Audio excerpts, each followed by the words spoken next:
So, we go into the different facets of life. And, through this process of journey going to live with her mom, I've learned so much. So very much. And like any real learning or any real growth, it comes at a great cost. Now, I want to be clear that those costs were unnecessary. A lot of these things could have transpired without the lies and manipulation and the corrupt court system, and all these things could have taken place without all this growth could have taken place without the lies and injustice and the wrongdoing that happened. And before you get to yourself and say to yourself, he is just salty because his daughter was sent to live with his mom, I want to tell you a little bit more about our story. So if you read or if you listened to the podcast, you learned that my wife has borderline personality disorder. Well, that is a very difficult disorder. There's no medication to treat it. It's based on trauma. Often the father is an overworker. The mother is dealing with her own mental issues. And so the child develops this need, this desire, this everlasting void that they're not loved, they're not lovable, and they're not good enough. And so that's what my wife deals with on a daily basis. And to be completely honest with y'all, I haven't spoken to my wife in about a week, and that hurts. The truth of the matter is that she's very worthy of love. She's very worthy of respect. She's very worthy of all these good things, but nothing I say is going to make her believe that. It's something she has to feel and she has to experience.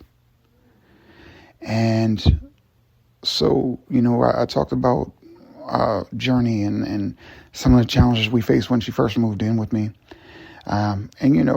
So I'm going to take it now to right about the time COVID was starting.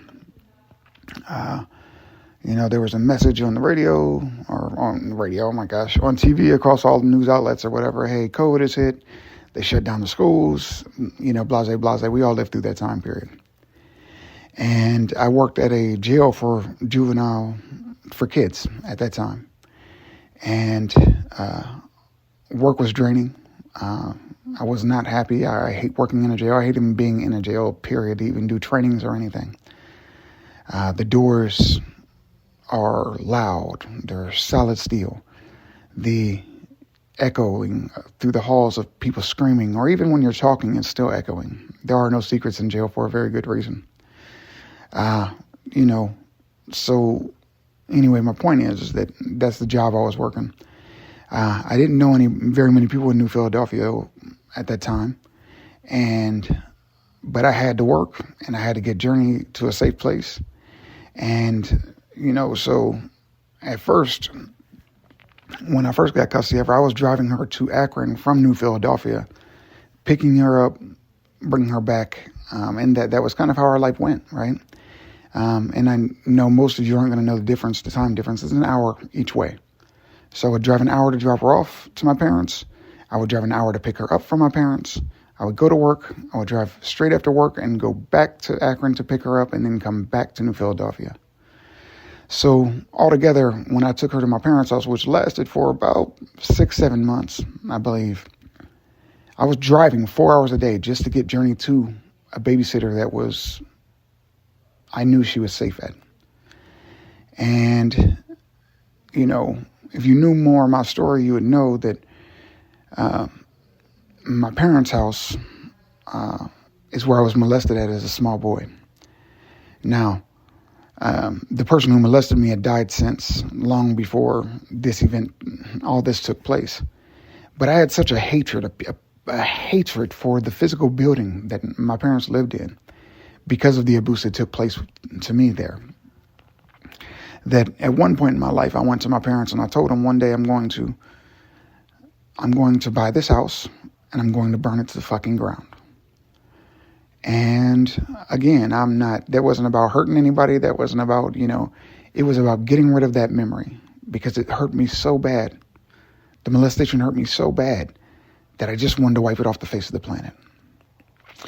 So how do I mention that? Why do I mention that? Well, this is where emotional intelligence really came in. Because the same place that caused me torment, or the same physical building that caused me torment and torture for so long, was now my daughter's safe haven. You see, Journey loves my parents. She has a great relationship with them. It's amazing.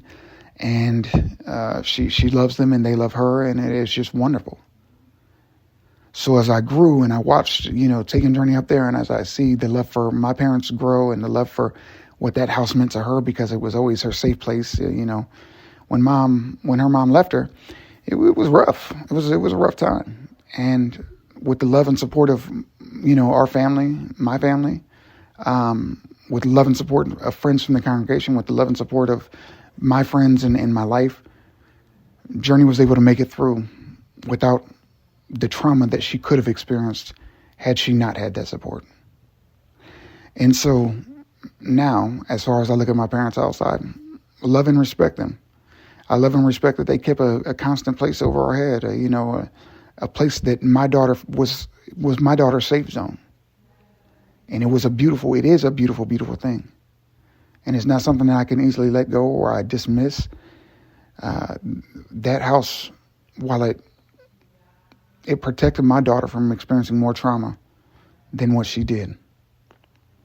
And so I'll forever be grateful for that. I'll forever be grateful for that experience. So fast forward,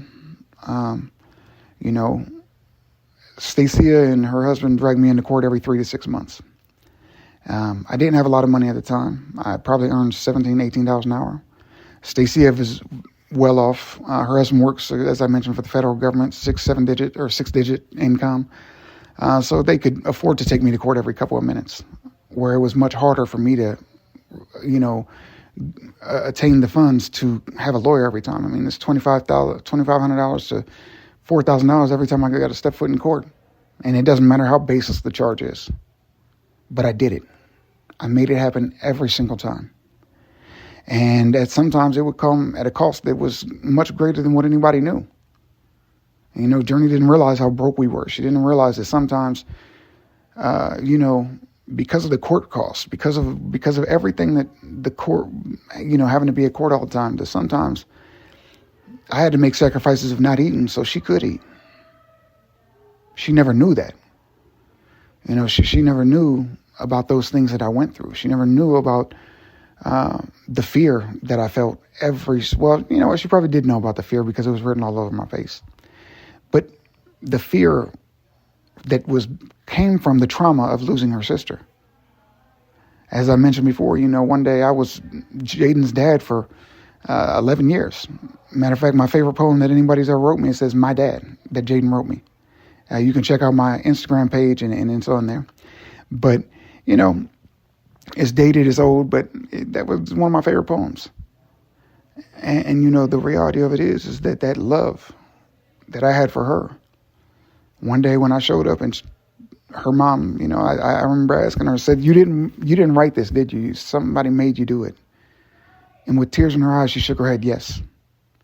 And so the trauma that took place in that very moment was the trauma that that drove every behavior behind Stacia trying to pick up Journey and just move away with her. That trauma forced me to fight. That trauma, I shouldn't say forced me to fight, it made me fight. That trauma made me fear abnormally so that I was going to lose contact with my daughter. And I truly believe, and this is a belief in actually everything that Stacia has done has showed me this. But if she could delete me out of Journey's life, she would be happy to do that. At some points and, through these years of me having custody of Journey, Stacia would say, well, why is she still in therapy? Well, Stacia was a social worker. She knew the benefits of therapy. Multiple times she wanted me to quit therapy, Journey to quit therapy. So the reason for that is because while I wanted the truth to come out, I truly believe Stacia wanted to hide from the truth. And she couldn't hide from the truth if Journey was exposing the truth. So, and that's again, these are my beliefs. This is my emotional intelligence helping me to understand where Stacia is at, understand where I was at, and how we've grown since then. And so, all these things took place, and it was very difficult, very, very challenging at times. But the reality of it is that all of this trauma increased my emotional intelligence.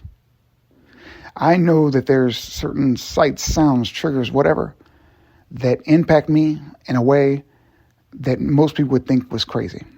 For example, when I hear somebody chewing gum, that's a tremendous trigger for me. And people are like, well, that's stupid. Well, why would chewing gum do that to you? Because that was the first sound I heard after I was molested as a small child. So the sound of chewing gum is triggering for me. When I am in a car with a female, with a significant other that I'm in a relationship with, it is triggering for me. That comes from Stacia punching me in my head and, all the fights that took place when she was pregnant with Journey. But again, me understanding having emotional intelligence about that situation leads me to being able to overcome and correct that. So Ashley and I noticed that when we were in a car, we would often argue. As a matter of fact, I'm in Arizona currently. And, on our way out to Colorado, Ashley and I recalled the trip was very rough. It was bad. It was a rough trip, and we were headed there to get married. So Ashley got cheated out of the experience she should have had because of the trauma that I had experienced, and that's not fair. And that's a very hard thing for me to say, because even from the beginning, I cheated Ashley out of the love that she deserved. Now, I've worked very hard to overcome that, to correct my behaviors, to correct who I am. But I just want you guys to understand how trauma doesn't just stop when the situation ends. The effects can be long-lasting. So if you've been through trauma, I would strongly suggest you get with a therapist or talk to somebody, or heck, listen to this channel and hear my story and share some of your own, whatever means you need to do to go through to heal your trauma. Heal it, because you are so worth it. You are so worth the healing of your own trauma. And, so that's where we're at with that.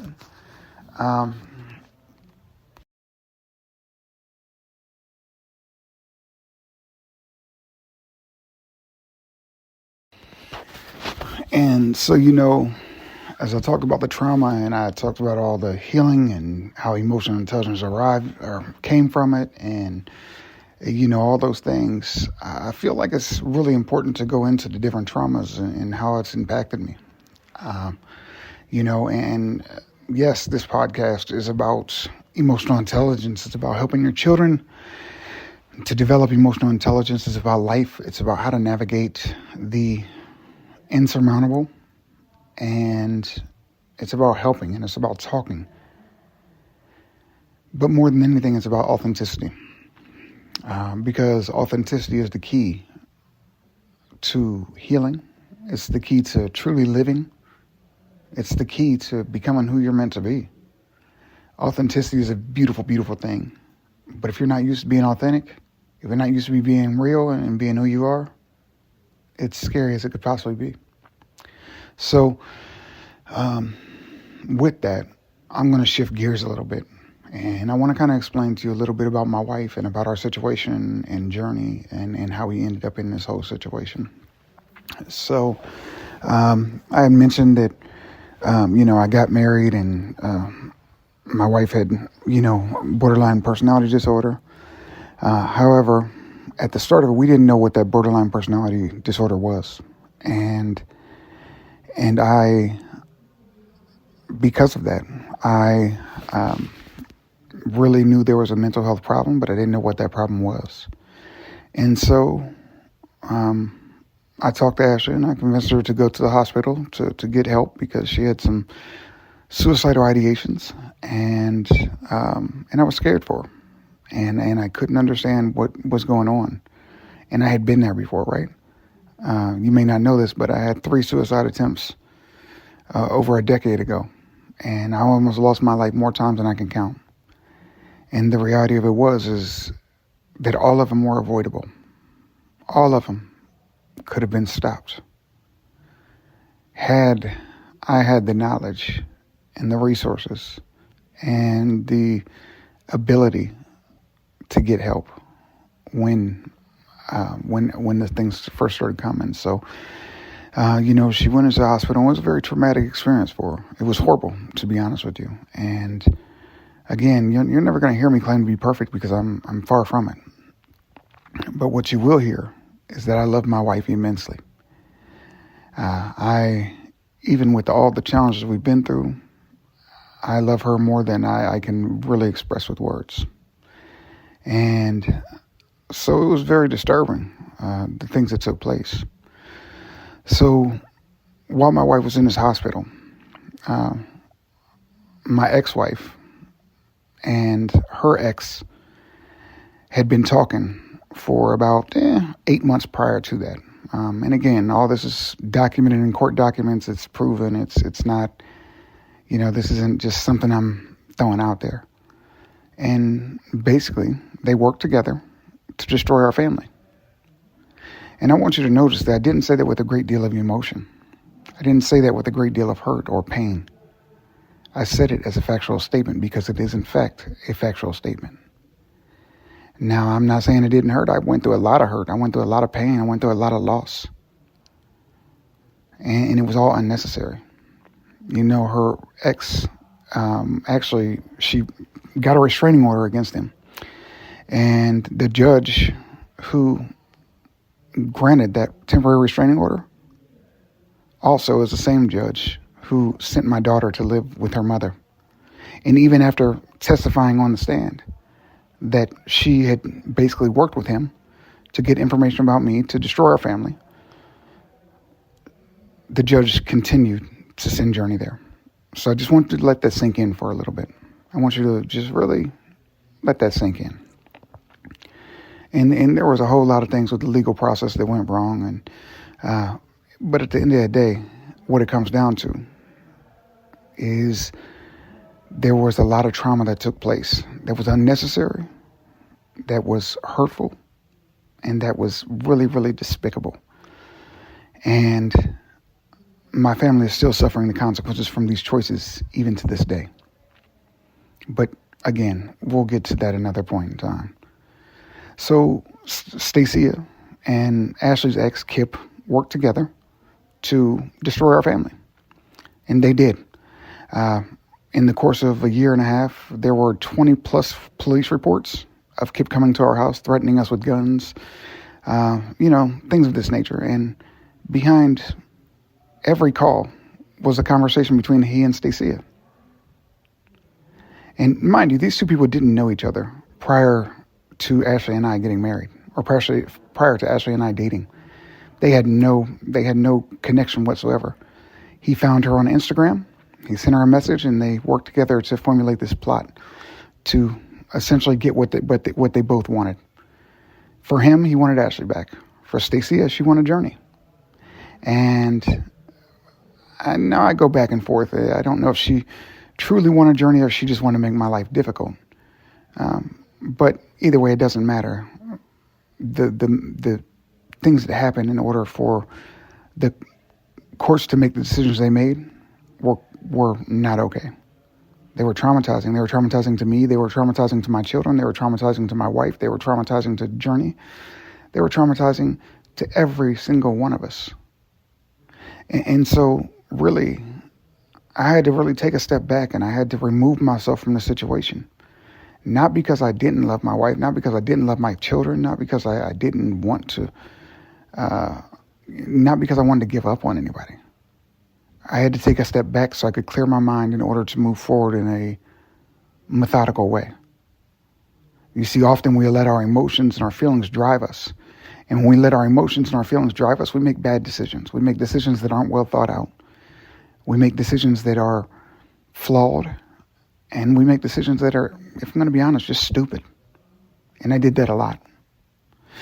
Even this morning, I went to make a TikTok, and if you follow me on TikTok, thank you. I appreciate it. We're Life Coach 22, giving a shout out to myself, but we leave that there. But this morning I made a TikTok, and when I rewatched the TikTok before I posted it, I realized that what I was saying was coming out as a part of my trauma. I was saying what I was saying as a traumatic response to how I was feeling. See, Stacia, she was adamantly opposed, as I had mentioned before, to Journey going to therapy. And this morning I got a message from Journey saying her mother, canceled her therapy appointment again. And so it sent me into a whirlwind of, Stacia is going to try and stop therapy so she can, isolate Journey and get her to away from me or stop loving me or whatever. And no matter how rational that may sound, in my trauma brain, that's how it came across.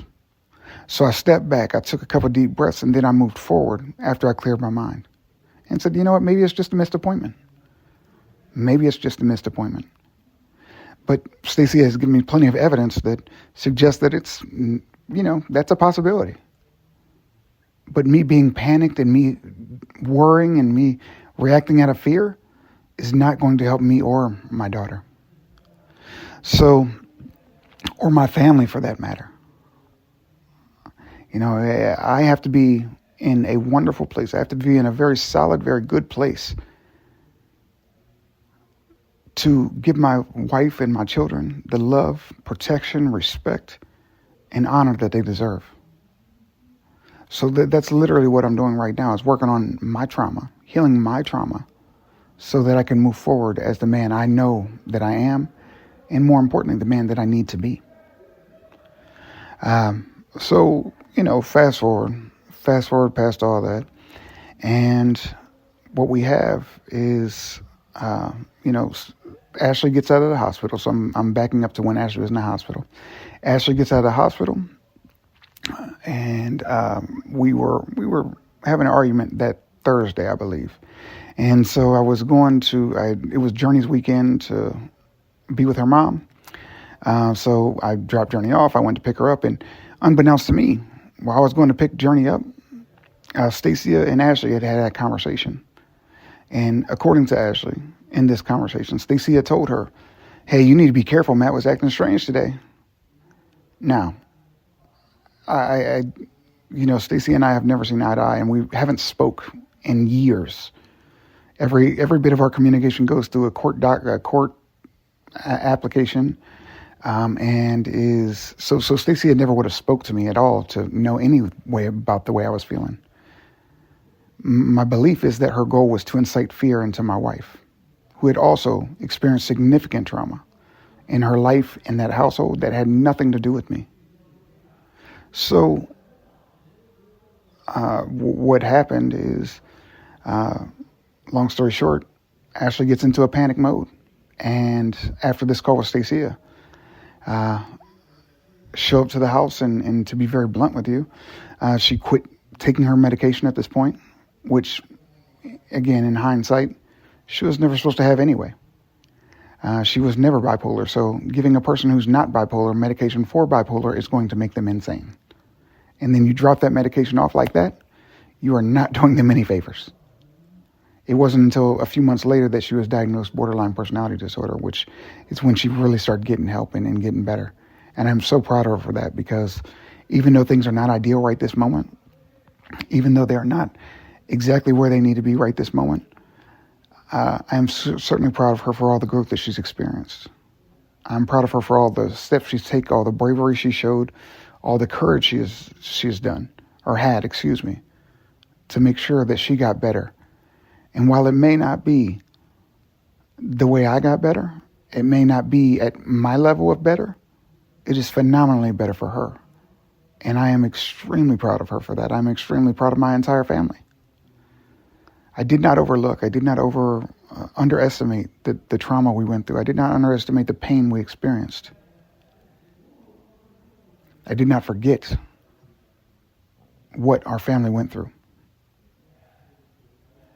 And so by saying that, and by looking at the situation from a very realistic standpoint, I'd be very hard pressed to give up on my wife in any situation. She had this disorder that says, hey, I'm unlovable. And then we have a judge who gives us a court order saying, well, if you're around your wife, or if you're around your wife, and I don't know that this was a court order, but it was made very clear to me that if I was around my wife at all, I would never see my daughter again. And that is traumatizing in and of itself. Imagine you have to choose between your wife and your stepchildren and your daughter. That was my experience. That's what I had to decide. I followed all the court's directions, and I still ended up losing my daughter. But it was made very paramount. It was made very paramount. Oh my gosh, I'm tripping. It was made very clear what it was really all about when we were at trial. The opposing counsel submitted evidence, and my lawyer looked at the judge and he said, "Your Honor, you can't accept this evidence because, well, the Supreme Court has already ruled on it." And she looked at him and she said, "Yeah, I'm going to hear it anyway." Yeah, that actually happened. And so it was very clear from that very moment, we weren't there for justice. We weren't in court to get to for what was just to happen. We were in court simply so they could say they went through the process. And there was a multitude of things. There was a guardian ad litem who turned in a report. I want to say the question had 26, 27 questions on it. She answered 2 of them and turned it in the day of court or the day before court. Again, a different one of my lawyers pointed out how unethical and not legal that was. And the judge again heard it and accepted it into evidence. The interesting thing about that report is my daughter made it very clear on that report, I do not like it here. I hate it at my mom's house. And I want to be with my dad.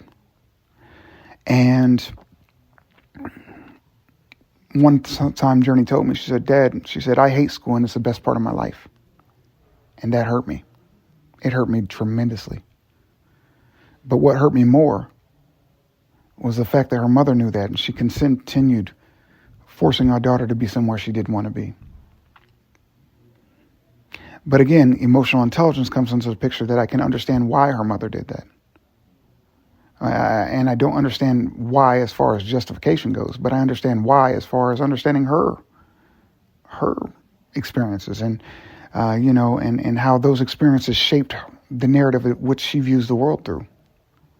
And her husband as well. I may not respect him as a father. I may not really value him as a father whatsoever. But that comes from him, never speaking to his daughter in 14 years. Again, I have a basis for my lack of respect for him as a human being, or as a father, as a man. But I also understand that his mom abandoned him. And I believe he didn't have a daughter or a father either.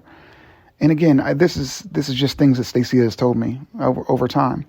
But, the reality of it is that he's the way he is. And he has some very good qualities, I'm sure of it. He's a wonderful provider. He works very hard. I applaud him for that. That's great. But as far as being a good dad, well, that he lacks on. But you can't really blame the man for lacking something that he never had. And again, this is where emotional intelligence comes into picture. It's simply understanding what people have been through, why they are the way they are, and then being able to show them grace based on that understanding. Think about how valuable that would be as you're dealing with different life situations, different employees, different bosses, different whatever. It's immensely valuable. So, today I got a lot into emotional intelligence. I got a lot into life. I got a lot into all these things. And I just want to leave you with this thought that we all do the best we can with the knowledge that we have. And in time, your knowledge will increase. It will improve. And when it improves, it is then your job to make whatever adjustments you need to in order to have the best possible life for yourself and those you love. With that, I bid you adieu. As always, be amazing, be you. Please like, share, and subscribe. Sharing to me is the biggest one of those things. Please share the heck out of this because, we're all going through life and we all need as much support as we can get. So again, signing off, be amazing, be you, and have a beautiful day. And one last thing, to my wife, to my kids, I love you guys very much, and I will see you very soon.